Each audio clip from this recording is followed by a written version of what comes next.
Good morning, Betty. You're the first to join me. The tour hasn't started yet, so we'll just wait and see who else comes along. And I'm just sort of wandering along the edge of the creek here, just having a little browse around. There's a little bridge here, little footbridge. I'm not sure that goes anywhere. Good morning, Tracy. At the moment, I'm really just making sure that the signal's good, the sound is good. Looks like everything's working from my end. And this is the first time I've successfully used the new app. So I'm actually rather excited. I've never actually succeeded in getting it to load before. So this is great. Hi, Jess. Hi, Rhonda. Okay, I hope I can make it worthwhile for you. So I'm starting off in this little car park here. That's my little red car over there. And this area now is basically just a car park for the aquatic centre, which is over there on the hill behind these trees. Hi, Betty from South Loop, Chicago. Where's South Loop? My brother was married in Chicago. We've got a gorgeous morning here. Look at it. It's perfect blue sky. Not a cloud in the sky. It's very cold this morning for us. You Chicagoans would call us soft. I think it's 4 degrees Celsius. South of downtown. Okay. I'm just trying to remember. It was a very long time ago that we were there. I remember distinctly that there was a line that you didn't cross when you were in downtown Chicago. One side of that line was considered the safe part of town, and the other side of that road was considered areas that it's better off not going to. Is it still like that?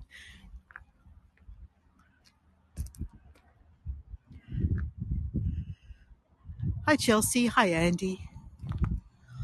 All right, I'm going to slowly make my way towards the starting point. Everything's looking great. I might just get away from this red garbage bin. I might just test zooming in because I haven't actually done that on a tour yet either. I've only done it on a test. So let's just see what zooming in looks like. Yes, it's working brilliantly. I'm so happy. Okay. Well, this is where we're starting. We're starting at the Gully.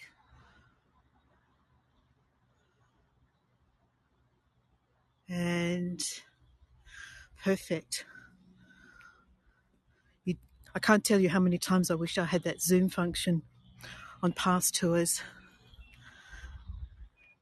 Let's hope we get to see some beautiful birds this morning. This area attracts some amazing, beautiful Australian birds. And hopefully we'll get to see some. There's a bit of an annoying construction noise happening, and I'm going to try and move a bit away from that. I hope it doesn't affect the tour. They're doing some renovations at the aquatic centre, and that's making a bit of noise over there right now. The cement trucks. How's the sound for everybody? There's a bit of a breeze up. I just hope it's not affecting things too much.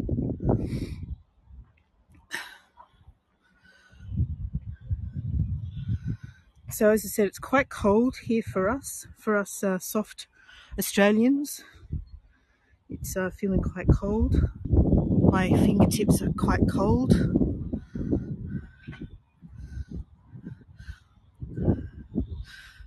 Are you getting the cold there in New Zealand yet, Jess? We just had a sudden cold change overnight. And we're looking at getting to, I think, 13 degrees in my little part of the Blue Mountains today. Morning, Christine. Lovely to see you again. I know we've met on other tours. All right, just under 2 minutes before we start. Basically, I'm going to be talking about a little bit of Aboriginal history. I'm no expert, but this place is very important to the Aboriginal community. So I'm going to try and cover off as respectfully as I can that aspect of this area. Tell you a little bit about the some of the dreadful things that were done to this area and environmentally. Hi, Mum. Thanks for coming. And we'll talk about how this area has been since returned after dreadful things that were done to it, returned to an environmental habitat area. So let's turn the camera around to start. Let's see, here we go. Good morning. Hi, everybody. So my name's Lynn. We're about to kick off in just under a minute. Oh, it's cold. So you can see I'm wearing my scarf. I don't have gloves on. I did bring them. I was going to put gloves on this morning. And a little bit of a brisk wind. So hopefully everyone can hear me. I've got my microphone plugged in this morning to try and stop the wind noise from impacting as we walk around today. So we're in Katoomba. It's the beginning of May, which is the last month of autumn here in Australia. And as I've been complaining about for the last few minutes, it's suddenly quite cold here. It's been beautiful up until now, but now it's suddenly quite cold. And this tour is about an area called the Gully, which is an important Aboriginal site in the Blue Mountains in Katoomba. Before we begin, I'd like to acknowledge that we're meeting today on the lands of the Darug and Gundungurra people and pay respects to their elders, past, present and emerging, and hopefully give you a bit of a picture of the importance of this area to their nations as we move around the area this morning. So let's turn the camera around. You've had enough of looking at me. And every so often I'll just show you it's not going to be a reading tour, but where I think it's relevant, I'll point out some of the signage around the walk. So the first one here, I've got to be careful of this cord. The first one here actually describes the gully, which was returned to the Aboriginal people in 2002, and this plaque was raised in 2013. So the Gully is an area that is based around the headwaters of the Upper Katoomba River in Katoomba, and it actually flows down to Katoomba Falls. It follows the watercourse down in that direction. Behind where I was standing, eventually it becomes Katoomba Falls, which is where Scenic World is now located. This lake came about through the enterprises of a developer back in the 1940s who decided it'd be a really good idea to dam the stream and create a lake as the beginnings of what he intended to be a theme park. And at one point he actually had an old Catalina permanently moored in the centre of this lake. People could climb over it, climb into the cockpit, see movies about the Catalina flying over Sydney. And there was also water skiing and all sorts of things on this lake.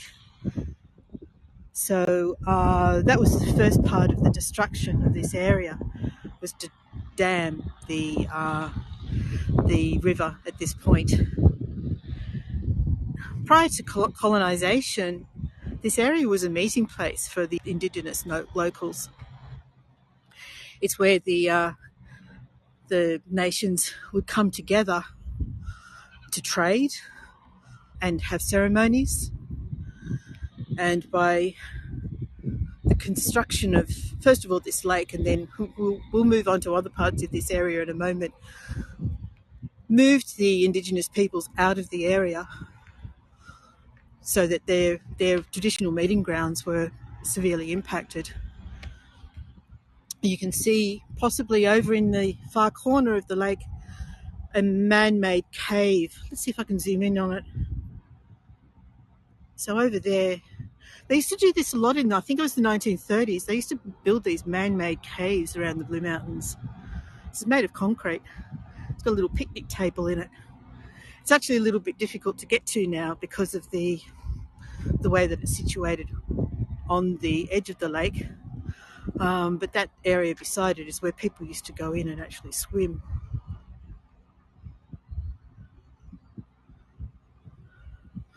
I mean, the lake looks very pretty now with the reflections of the trees over that side.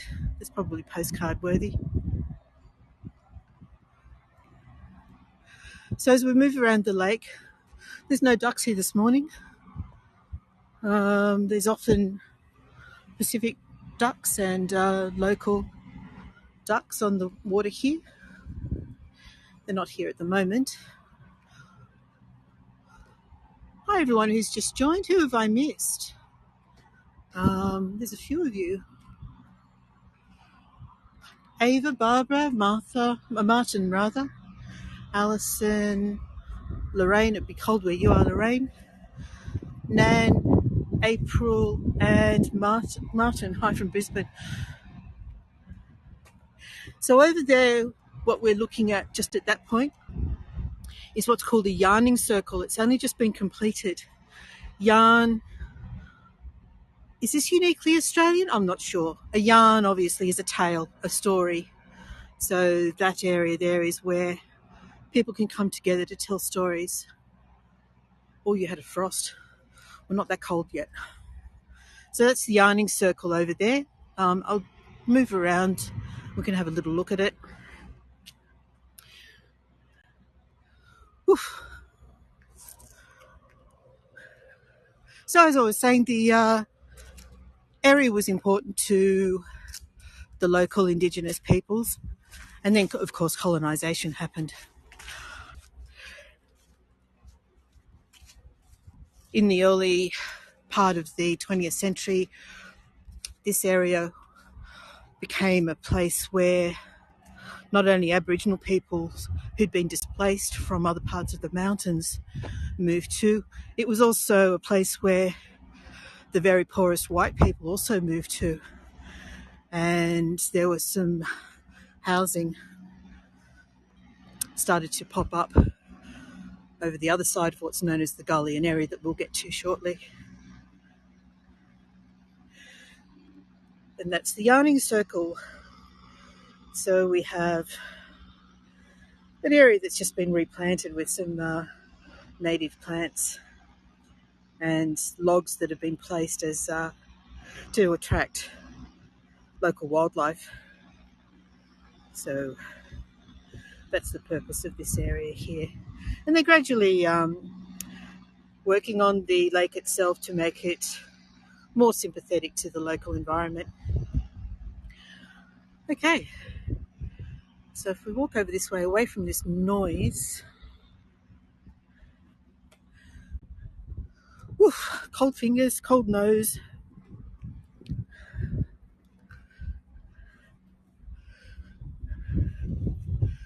Lots of dew on the ground. The ground is still quite wet from all the rain we've been having, but luckily the last couple of days have been fine, which has given it a chance to try and dry out a bit. Splosh, splosh, splosh.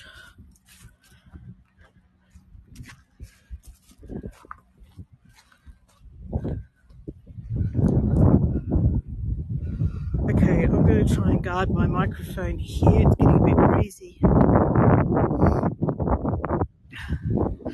So what we're crossing here is the second part of the wonderful ideas that local people had for this area.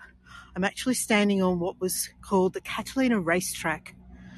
So those people who lived in this area, who set up homes, they were moved on, forcibly evicted from the area.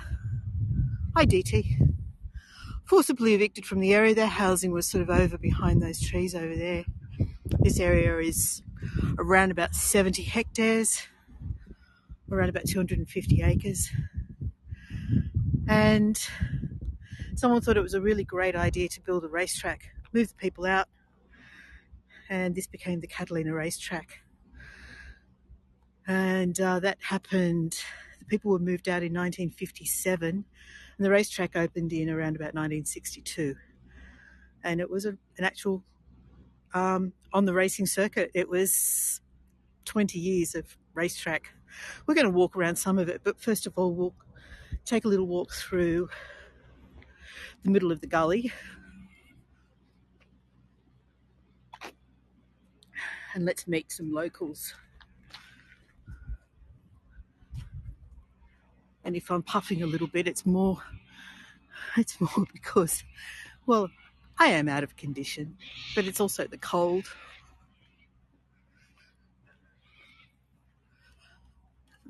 My cord is tugging on the phone a little bit.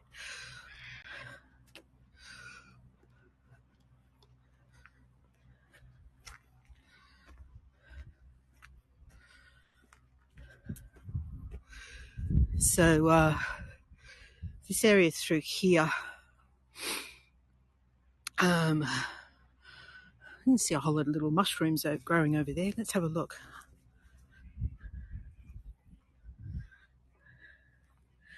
Do you see them? It's a big mushroom circle. Lots of little mushrooms. Okay, this is where I was headed. There's a lot of these areas, I came in the wrong way. A lot of these areas have been set up with interpretive message boards.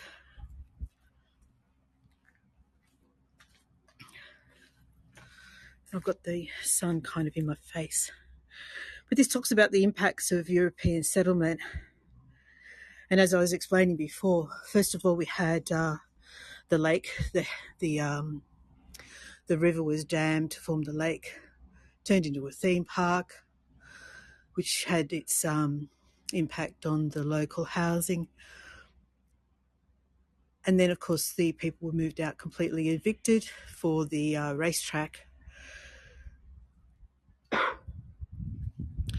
During the probably first half of the 20th century, this became a place where the Aboriginals lived, and they were part of the community, but they weren't. They used to hunt from this area. They would go into Katoomba to be part of the community in terms of shopping and getting supplies and that sort of thing, but they were always separate from the community. So it's been a long struggle for the local Indigenous people to actually reclaim this part of their heritage. And ever since the racetrack closed in the 70s, there's been a big push to have this area returned to the community. And thankfully it has. And this tells you a little bit about the racing circuit. I'm not going to zoom in on that, but you can see just from the photos at the top there what it would have looked like when it was a racetrack.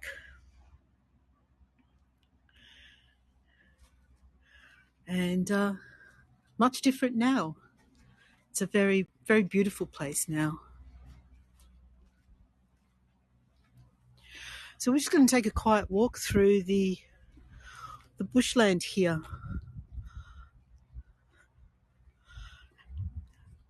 And feel free to ask me anything about the area.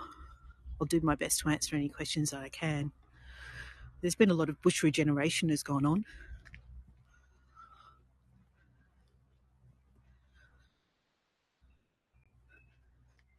This area used to be swampland,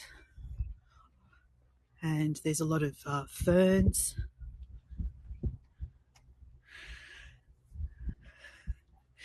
What I'm more interested in is what's happening over on my right here. And again, I don't know who's built, or what their purpose is.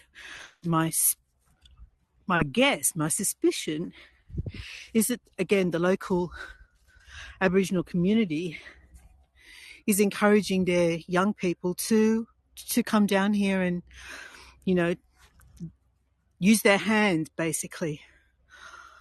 So we've got these three or four what look like teepees. I'm not sure how you describe them. There's a sort of unfinished one over this side. But these two here look good, and there's a stone pit out the front of this one, which looks like it might have been used as a fireplace. Yeah, I suspect that's what it is, DT. I absolutely think that it's somehow getting the youth engaged in activities. So there is what looks like a sleeping area inside this one. It's been laid, a floor has been laid out there. And I wish I could tell you more. I've been trying to get an old friend of mine since I moved back to the mountains, but I've only been back a few weeks. I've been trying to re-establish contact with her. She has part Aboriginal heritage, is involved in the local community. So I was really hoping that she'd be able to help me answer some of the questions that I don't have the answers to.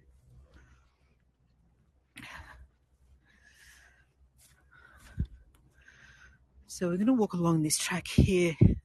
It's really interesting that there's one tree. All the rest of the trees here are straight trunked. Let me try and see what I'm talking about here. You see all these straight trees here.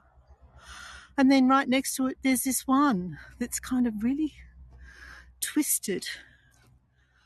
And I have no idea why, because they look like the same species to me. Just really unusual.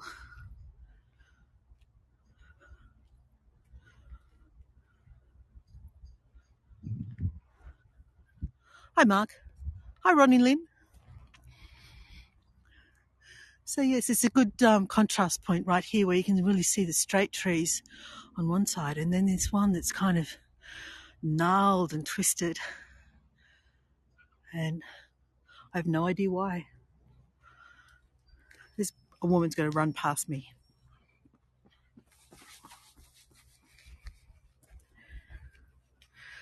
Oh, really? I've been missing a lot of the other Hago tours because I'm down to a mobile phone and I can't get my headphones to work. My laptop stopped working, and it's really difficult to watch the tours on my mobile. I'm really missing it.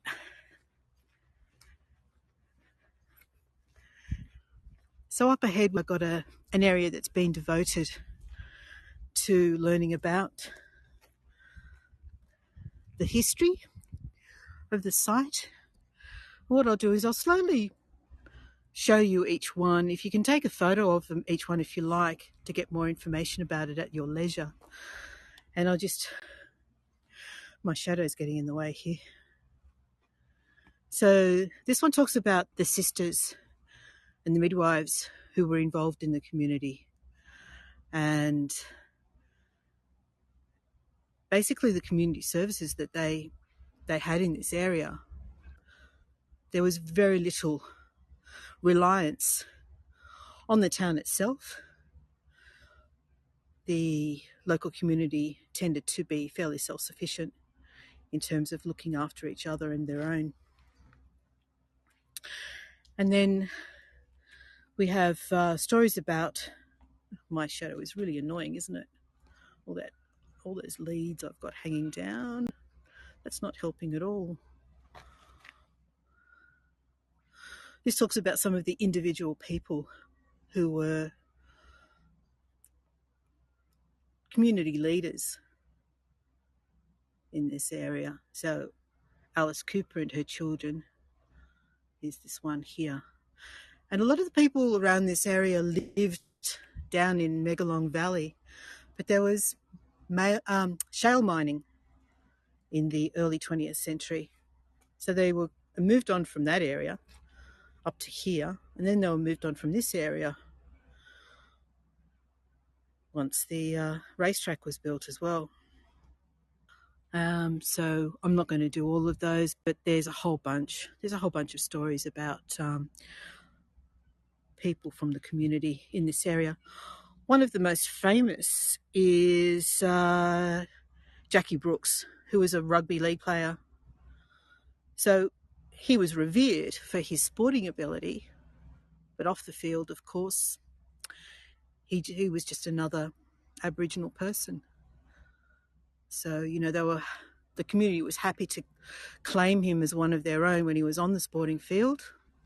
But then once he was off the sporting field, as I said, he was literally just another Aboriginal person.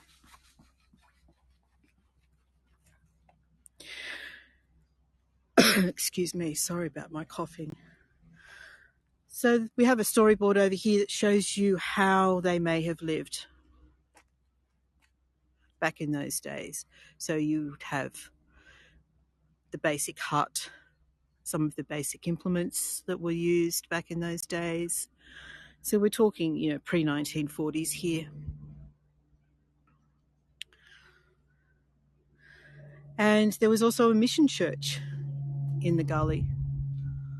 And the mission church tended to be central to the community in terms of providing or accessing services and supplies that the community may not have had access to. And finally, we have a board about the stolen generation, where children were forcibly removed from their families. And the loss of language that basically resulted from children being denied access to their birth language, whether they were forced or not, simply because of the circumstances of their new families that they were living in. English became the norm, which is understandable from the adoptive family's point of view, I guess. I mean, they knew no better. So the children were taught English and lived and raised as English children, English Australian children. So I'm just going to walk up here and show you this side of the racetrack, and then we'll come back the other way.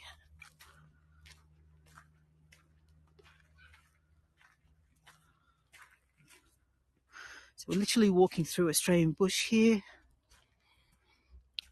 mainly eucalyptus trees, with the understory being predominantly, I think we've got Hakia is one of the predominant trees in the understory. The beautiful trees shedding their bark at the moment, revealing their white trunks. Ronnie Lynn, yes, I agree. Every time I find out a little bit more of our own Indigenous history, it's very similar to what we see depicted about your own Native American history as well. There's a lovely gum tree. So we have a lot of melaleuca, which is paperbark, and tea trees. I've been hearing whipbirds while I've been talking, so I might stop talking. That was a wattlebird. Hi, Christine. It's very muddy here. There's some little purple flowers here. I don't know what they are. I'll see if I can show it to you. I don't know if this is an Indigenous one or a blow-in. Let's see this zoom working again, because I like it. I've got a feeling that's not an Indigenous species.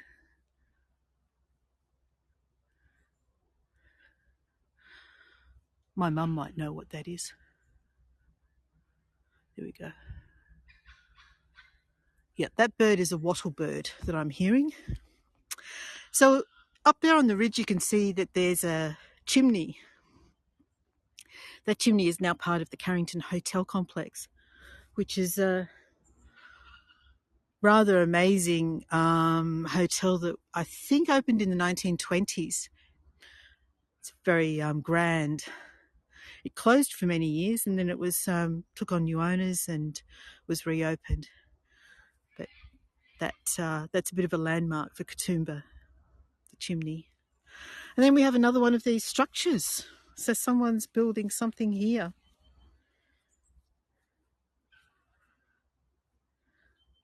I'd like to think that it is the local youth that are being given some interesting activities to learn how to use their hands and learn perhaps traditional ways of building sleep outs of some sort. I don't want to show my ignorance here. This is quite pretty. The sun shining on the dew with the ferns and the reeds. It's quite pretty. Christine, I'm not sure if you deliberately missed, it's Carrington with a C, Carrington Hotel. It's a beautiful hotel. Look me up when you come. We'll go have tea together. This is quite interesting as well. It's kind of, I think it's called Dead Man's Beard. I think it's an air plant. And it seems to be more prevalent in trees and bushes that are either dying or on their way out. But it's quite an interesting plant.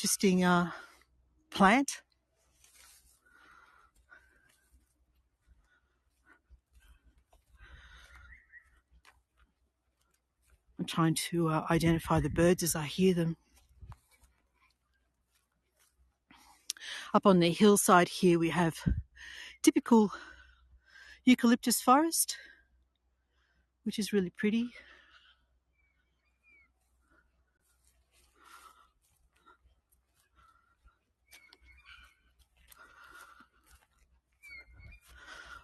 Full confession now, I'm off the trail. We're just sort of blithely bush bashing. I'll turn around in a minute and head back because I'm not sure this is headed where I thought it was headed. And come with me and explore. We'll see where we end up.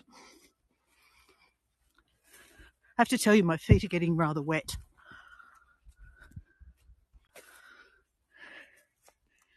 Yep, we're going walkabout.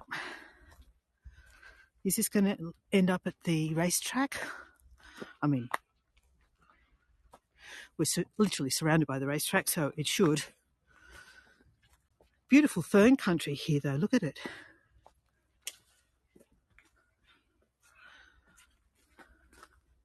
You are literally coming on an adventure with me. And I can hear water.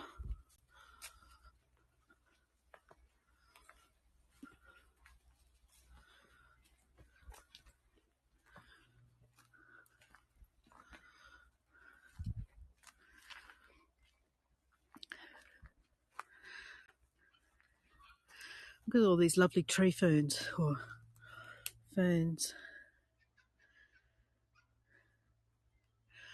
The sun coming through. Okay, this path is getting a bit muddy, so I think I might turn around. We'll head back the other way. Good morning. Oops, good morning.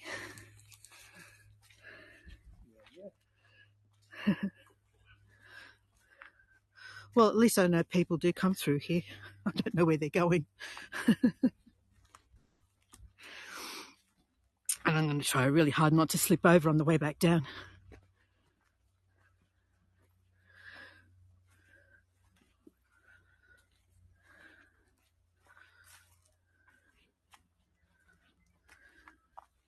I'm tempted to be adventurous, but it's difficult to be adventurous when you've got the gimbal in one hand holding the cords with the other hand and watching your muddy feet as you go. So we'll err on the side of caution and safety, I think.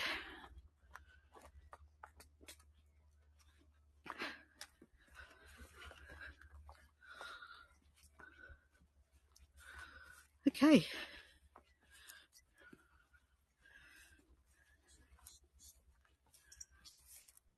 Do you hear that?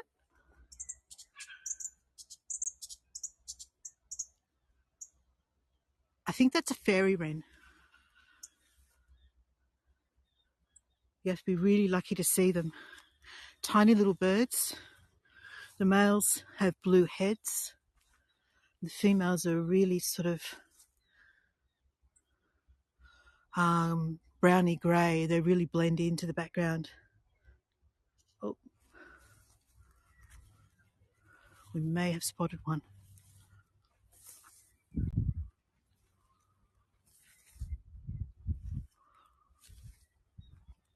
No, we thought we had him, but he's decided to go into hiding. We'll keep an eye out. But they're definitely in there. Little fairy wrens, beautiful little birds.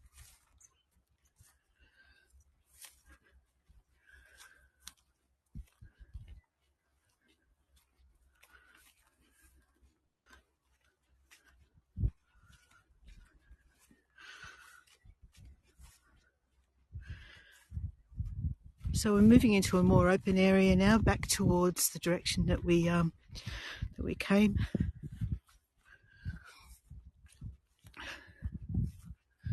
As I said, the local land care group has been doing a great job with bush regeneration,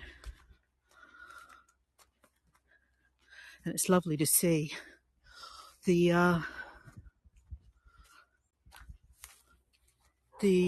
native species attracting the bird life back into the area.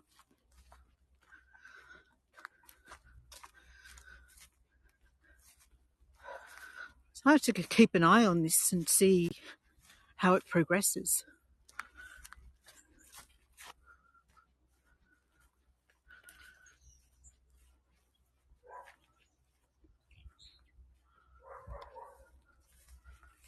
Okay, I definitely saw some small birds just moving around here. Let's see if we can capture one of them. Keep your eye out for movement. There's definitely some small birds just in there.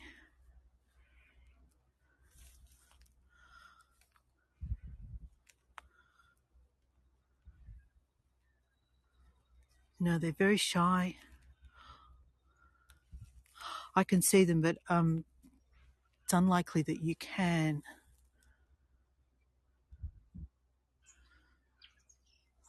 Over there.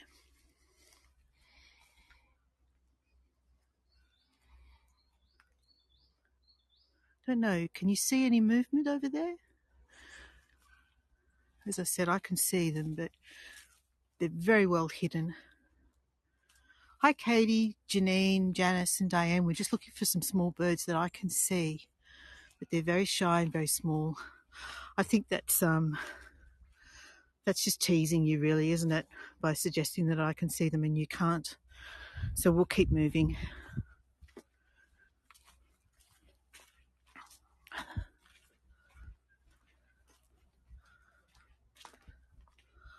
Oh, it's warmed up. I'm not sure I need my scarf anymore.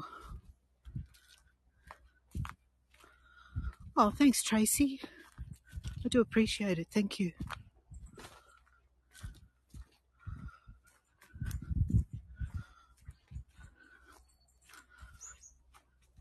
Now, I can definitely hear there's lots of these small birds in the area, but impossible to see. You're very welcome. I'm glad you enjoyed it. All right, almost back at that seating area, and we'll head over to where there's a boardwalk for the final part of the tour. was going to take you for a walk around the racetrack, but it's a bit too far and it's very wet at the moment.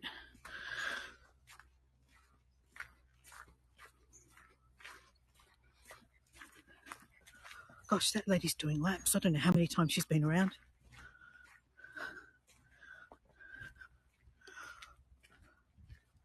Hi, Zishlong. Is that how you say your name? I'm really sorry if I got that wrong. And hi, Dawn. So we're just coming up to the last 5 minutes of the Gully tour. I'll show you this while we're here. This is an Australian native plant. It's rather beautiful in an Australian native beauty kind of way. It's called a banksia, and the sun's shining on it. It's making it a little bit tricky. Let's see if I can get a better angle. That one there, that's quite nice. There we go. So that's the flower of the banksia. There's a lot of nectar in the flowers, so the honeyeater birds love them, absolutely love them. We have quite a lot of species of banksias. I'm just trying to look and see if I can see anything else while we're standing here. And they're all different in many different ways. So the leaves of that one was quite small. I have one in my front yard. We just had about half of it taken out by tree loppers yesterday because it was encroaching on our front door. And the leaves of that one are almost palm-sized.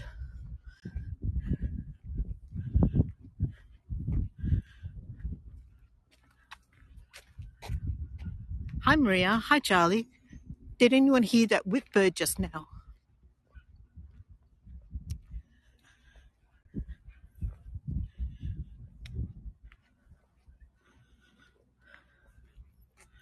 This is something that you might be familiar with. Anyone who has tea tree oil in their medicine cupboard, this is the tea tree. You can see the little seeds there.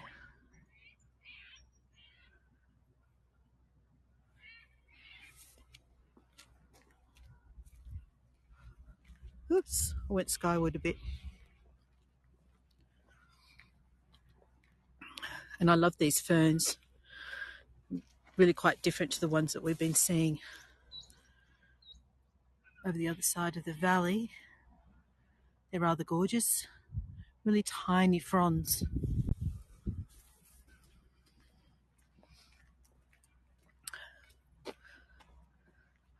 Now here's another one of these gorgeous gum trees. Shedding its bark and revealing the beautiful white trunk underneath. Hi Francis, hi Chow, hi Jeanette.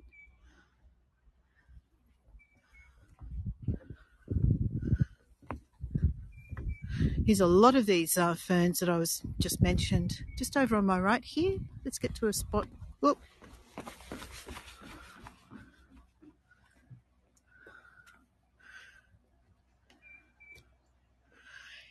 Tea tree oil is antibacterial.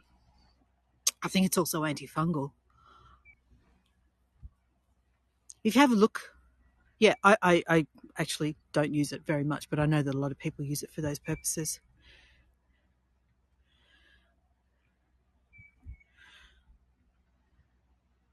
There we go. Another beautiful gum tree.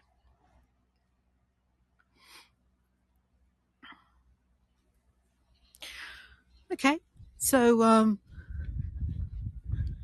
there's the old bridge there. It was replaced. And now we're hearing the sound of trickling water, which is always lovely. Being drowned out by the sound of a cement truck.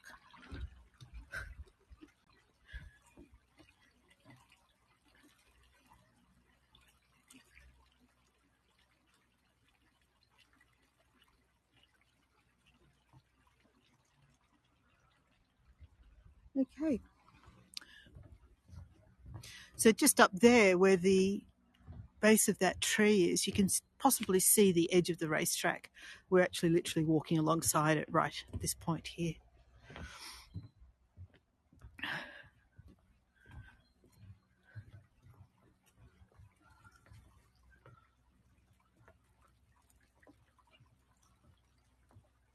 It's a beautiful area for walking. People walk their dogs.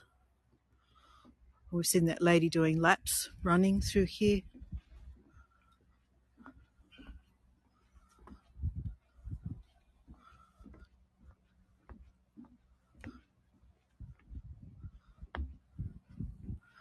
And there we go, we're back at the racetrack.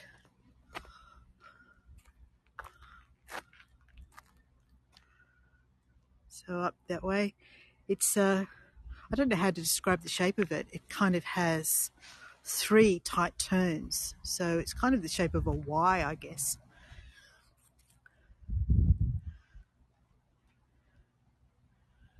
You can imagine the noise of cars coming through here.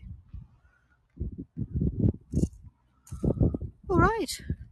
Well, that brings us up to 40 minutes. I know I waffled a lot. I hope you enjoyed it. Here's this another magnificent gum tree. This one's obviously fallen at some point, but it's managed to hang on. And now it overhangs the road. We've got the beautiful autumn colours there in the background. I'll make my way back over to the lake. So, did you enjoy that?